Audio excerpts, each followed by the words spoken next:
warahmatullahi wabarakatuh. Halo semuanya, apa kabar? Semoga dalam keadaan baik-baik semua ya. Baik, berjumpa kembali pada mata kuliah Perencanaan Pembelajaran Bahasa Indonesia. Nah, untuk materi kali ini akan kita bahas mengenai inovasi kurikulum. Nah, kira-kira apa saja yang akan kita bahas mengenai inovasi kurikulum ini? Mari kita simak saja langsung video selanjutnya. Inovasi kurikulum adalah suatu pembaharuan atau gagasan yang diharapkan membawa dampak terhadap kurikulum itu sendiri. Kurikulum hanyalah alat atau instrumen untuk mencapai tujuan pendidikan dan pembelajaran yang ditetapkan.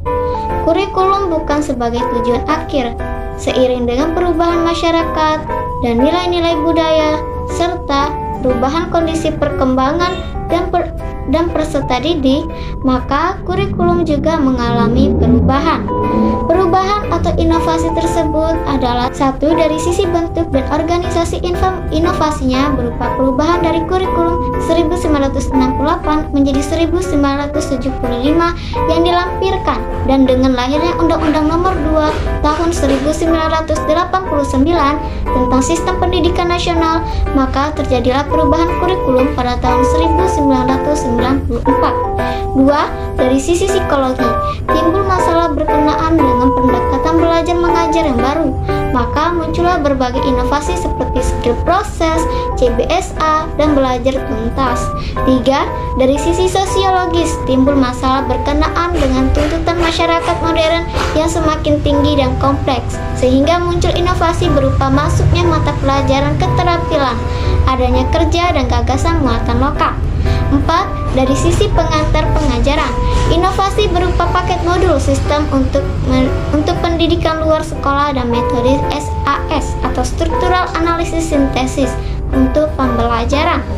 Menurut Hilda Taba dalam bukunya Development Kurikulum menyatakan bahwa setiap kurikulum biasanya terdiri dari tujuan, isi, strategi atau pola belajar mengajar, dan evaluasi.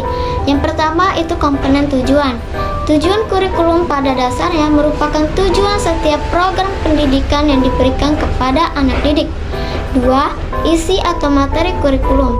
Isi kurikulum adalah berbagai pengetahuan, sikap, keterampilan, dan pengalaman belajar yang harus diberikan kepada anak untuk mencapai tujuan pendidikan. 3. Strategi pelaksanaan kurikulum atau proses belajar mengajar.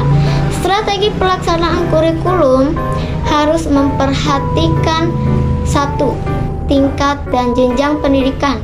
2. Proses belajar mengajar. 3. Bimbingan dan penyuluhan.